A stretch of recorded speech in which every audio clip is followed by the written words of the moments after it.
Yo, what's going on, guys? Welcome back to a brand new video. Thank you guys so much for tuning in. I really do appreciate it. And today I'm going to be talking about the Portland Trail Blazers because I feel they are a very fascinating NBA team, and they could either be like top three in next year's draft, or they could be in the play-in slash playoffs next season because obviously Damian Lillard requested a trade some time ago now that he wants to be traded to the Miami Heat and only the Miami Heat. So when I take a look at this full picture, a report came out today, like if Damian Lillard is not traded before training camp starts, there is a world that Damian Lillard still practices with the team. He's not going to just completely go away from the team. Those reports have come out.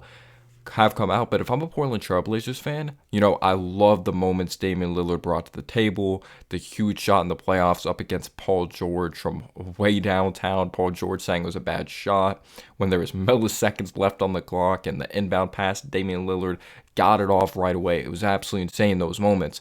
And he's one of the best players in their franchise's history. The numbers are there. He's probably going to go down as a Hall of Famer despite him not winning a championship. He's one of the most prolific scorers we've ever seen in the NBA. He's one of the best shot creators. Damian Lillard is freaking awesome, but the reality is with the team construction right now, even if Damian Lillard comes back and plays with the team, they're not a championship contender. There's a world that you could say they're not even going to make it to the second round of the playoffs as well because they have young pieces that are still figuring out how to win games. You have Scoot Henderson that you just drafted with the third overall pick, obviously guard from G League, Ignite. You have Anthony Simons, so just fit wise, would it make sense? Does Anthony Simons move to the bench? And then you also look at the full picture that Damian Lillard, again, fantastic player. I'm not going to say he's on the decline, but he's 33 years old. He's getting up there in age. And would you rather have Damian Lillard have these awesome scoring seasons, but you lose in the second round of the playoffs? Or would you rather have, like, yeah, we might have a shaky couple seasons, but we get to see the development of these young guys, these guys that are going to be here moving forward, and you're going to have more cap flexibility as well. If I'm a Trailblazers fan, I'm picking like plan B there. Even though obviously Lillard's one of the best players in the game, you're probably going to be a second round exit even if he does come back. Jeremy Grant's a really solid player. Shaedon Sharpe needs to form winning habits. They have a lot to work on in just the overall roster construction. They're not built to win a championship. So if I'm the Trailblazers, I'm moving on, but obviously there's a respect factor that you want to send Damian Lillard over to Miami and keep him happy because of how loyal he was to that franchise. Remember, he wanted to win a championship with them, but at the same time, it is a business and you want to do what's best for your organization and try to get back as much as possible. I do think they're going to get back a few first round draft picks. Will it be Tyler Herro they get back? I know a lot of people are saying the Trailblazers obviously wouldn't want a Tyler Herro because they have their guards. Shaedon Sharpe's capable of playing the two.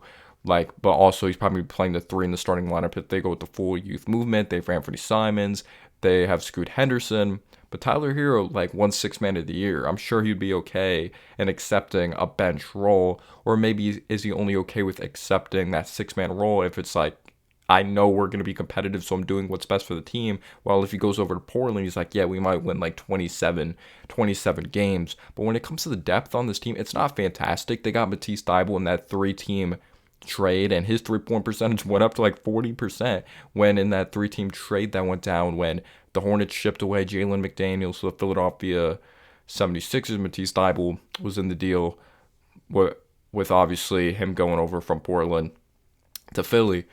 So, or Matisse Thybulle was in the deal going from Philly to Portland, and then Jalen McDaniels Hornets to the Philadelphia 76ers. The 76ers let Jalen McDaniels walk to Toronto while giving up Thybulle. While Thybulle, we know he's a fantastic defensive player, and he shot the three ball well. So maybe there was some type of confidence brought to the table because Chauncey Billups lets his guys shoot threes, lets them play. Yusuf Nurkic this past season, he made more threes than he has his entire career combined. So credit to Chauncey Billups for adjusting Nurkic to today's NBA, even more in pick and pop situations. But if I'm a Trailblazers fan, yes, you may end up in the lottery and end up with the seventh overall pick if Damian Lillard's not on your team next year. But this is a young, exciting team that I feel Chauncey Billups holds his players accountable. He knows how to make adjustments, but he understands the analytics in today's NBA. I'm not a huge analytics guy, but I feel you still need to understand today's NBA. You still need to shoot a certain amount of three balls, but I love the way his offense is run with some cutting out there on the floor, and I believe there's going to be tons of cutting with this Trailblazers team because you have elite athleticism when it comes to that Portland Trailblazers lineup. If you've seen Scoot Henderson play, he's only 6'2", but this dude is built like a freaking safety. I'm a Giants fan, so I just think of like Peppers when he was on the Giants. Jabril Peppers wasn't this fantastic player with the Giants, but you looked at him with the Browns, like the Patriots throughout his career. This dude's a big dude. Like Scoot Henderson's built like a safety, and he's an elite athlete. You also take a look at Anthony Simons. This dude was in a dunk contest, big time high flyer. And the three position, Shaedon Sharpe is a freaking like dunk contest guy as well, elite athlete. That type level of athlete that he could be in the dunk contest. Jeremy Grant. Literally since the Syracuse days, he's still an elite athlete, but since Syracuse, he was raw offensively, but he was known for defense and his athleticism. Nurkic is the only like outlier, not fantastic athlete there. But how amazing does this team sound for the future? They have Scoot Henderson, third overall pick, who I thought was a steal in my opinion, because he does have a chance to be the second best player out of this draft behind Victor Wembanyama, or maybe there's a world he ends up as the best player out of the draft, but I'm very high on Victor Wembanyama as well. You watch Scoot Henderson, he has it. He has it. He's a dog. He's not scared of anything. He's going to go out there and fucking attack you. That's what I love about Scoot Henderson. At worst, he's going to be a quality player. Maybe this isn't like worth the third overall pick, but like a Colin Sexton, still a quality player in this league that could score the heck out of the ball and has that bulldog mentality. Some people compare him to Westbrook. I'm interested to see how his three-point shot's going to develop. He does rely on mid-range. He can create getting to that mid-range pull-up right away, quick, has he into a pull-up. Does take some deep twos, hit a couple threes when he came to the summer league, but he attacks downhill, which gets the defense to collapse. He has that quick burst step, and then he can spray it outside of the perimeter and set his teammates up for success. He just does such a great job using physicality, and getting to the free throw line definitely needs to improve. As a free throw shooter, we'll see how he is defensively, kind of up and down when it came to G League Ignite, but he's someone that's going to have the capability of winning Rookie of the Year because the ball's going to be in his hands, especially if Damian Lillard is not back. But I think he has the ability to be an awesome player. You look at the two position, it's kind of weird. There was the size concern with Damian Lillard and CJ McCollum. Both guys under 6'5", even under 6'4". So you have Scoot Henderson that's 6'2". You have Anthony Simons at 6'3". You look at the three, Shaedon Sharpe may play 6'5", 6'6". So it's going to be an interesting lineup, going to be a smaller lineup. But you have the athleticism for sure. Things can change in upcoming drafts. Maybe Anthony Simons is replaced in the future. I do not know, but I do like Simons. Some people may be scared of how that is defensively because obviously they're not the tallest guys in the world. And Anthony Simons has been very suspect on the defense side of the basketball throughout his career. But due to his athleticism, I feel like he can get better. And sometimes he's just really competing hard, but he's a size mismatch to some players out there on the floor, especially when it comes to two position, and because he's not an extremely strong player. Anthony Simons could score from anywhere, like anywhere out there on the floor. Elite three-level scorer, 20-plus per game guy last year. He shot it very well from three, 37% clip. He could shoot it from mid-range. He could work downhill. He does rely on the three ball a lot, but he's a very good athlete, and there's going to be so much movement in this offense, and it's going to scare defenses with the off-ball movement with an Anthony Simons, and he has shown that he can play off the ball. He doesn't need the ball in his hands. He's played with Damian Lillard when he has had that main ball handling duty to run the show, be a facilitator. He's not a fantastic facilitator, can make basic reads, but the offense kind of did like sputter a little bit or like have some difficulties when he was that main ball handler out there. But I'm not saying he's a terrible passer, just sometimes when it comes to his timing, he could be inconsistent when it comes to really running the show. But when it comes to just setting guys up, knocking down mid-range jumpers, having elite range, being able to work downhill, I love what he brings to the table. He's a very good scorer of the basketball. With Shaedon Sharpe, like, you have it factor players. These are fearless players. That's what I love. And they all have different routes to the NBA, if you notice that, because you take a look at your point guard, Scoot Henderson, G League Ignite, didn't play college ball, got his money, but also learned from like veterans in G League Ignite. You take a look at the two position of Anthony Simons, IMG Academy. You have Shaedon Sharpe that originally committed to Kentucky, and then he was like, you know what, I'm just going to prepare myself more for the NBA. I'm not going to bother going to Kentucky, which is very interesting. So a lot of scouts were relying on like high school film, his raw ability, and Shaedon Sharpe definitely looked like a player that didn't play college ball, but he showed very good signs. Yes, he only averaged 9 points per game. The last 10 games, though, he ended on a very good note, averaging over 20 points per game, 23 points per game.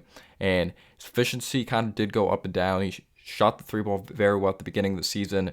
It went down a little bit in the second half, but he did end up shooting 36% from three. But when you watch Shaedon Sharpe, he just has an ultimate X factor and confidence about him that he's not afraid. He's going to go to attack you. He's probably the best athlete in the league, and I'm not even joking. Like, high flying athlete. When it comes to cuts back door, like cutting baseline, they're just going to utilize him in so much actions this upcoming season, especially with him being the guy that's going to have the ball in his hands more with Lillard not there, because that's what happened in the last 10 games. They weren't very successful, but that's because Lillard obviously wasn't there. They shut him down because they didn't end up making it to the playoffs.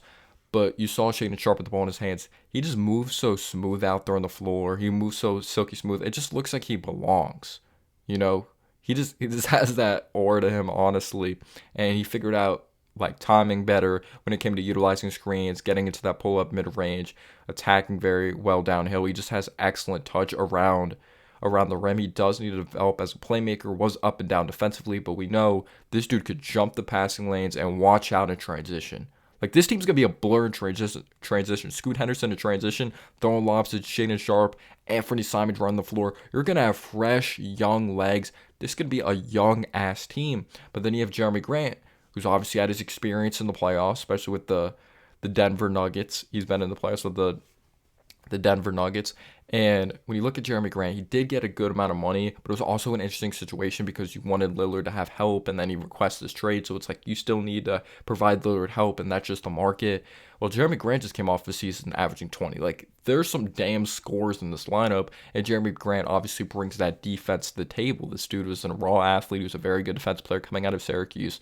You know, when he was with Philly, he's developed a better three-point shot.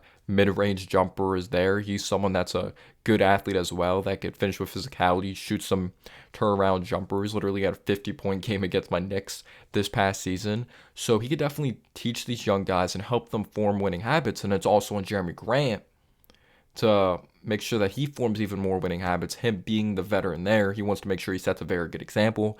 Yusuf Nurkic is the big-time question mark, though. He's someone that has not played a lot of NBA games the last 4 seasons, but when he is out there on the floor for the Portland Trailblazers, he's one of the best rebounders in the league, not just for the Portland Trailblazers. Has excellent touch around the rim, double-digit scorer. He's a double-double guy who has very solid instincts when it comes to passing the basketball. A lot of people think he's a terrible defender when I actually think he's an adequate, decent defender. Just because he's not crazy athletic, just because he doesn't average a block per game, doesn't mean he's a bad defensive player. You could still play straight hands up fundamental defense. You could still communicate out there on the floor, and that's what Nurkic brings to the table when he's playing, because the key with him is to stay healthy. So you do have a young, exciting starting lineup. You do. Because I'm interested to see what Scoot Henderson's three-point shot's going to look like. Anthony Simons could shoot it. Shaedon Sharpe showed that he could be a solid three-point shooter this past season, but now with more reps, it could be quite interesting. Jeremy Grant could shoot it from mid-range and from the outside as well. And Chauncey Billups got Nurkic to shoot threes, which I thought was freaking awesome. So that could help out even more floor spacing for Scoot Henderson if Yusuf Nurkic stays healthy. I'm not in love with their bench. I love Matisse Thybulle as a defense player. Will his three-point shot continue to... will he continue to shoot it well like he did with the Portland Trailblazers? We know he's a good athlete. Doesn't have crazy touch, but his touch obviously changed with the Blazers. Do they bring back a Trendon Watford? I'm not in love with their depth. They don't have great depth. Now, Nasir Little's still kind of a question mark. He's a raw athlete, good defense player. John Butler, young player, kind of skinny, but he could shoot the three ball. But Jabari Walker, summer league legend, does he get more action or he gets tons of action? Chris Murray, Keegan Murray's brother, obviously a rookie. Keon Johnson. They have a lot of athletes. Chauncey Billups, we'll see what he gets out of this group. If Damian Lillard goes on to be traded, but I don't know. If I'm a Blazers fan, you're probably not going to be very good this upcoming season, but they're going to be exciting to watch if Lillard's not there.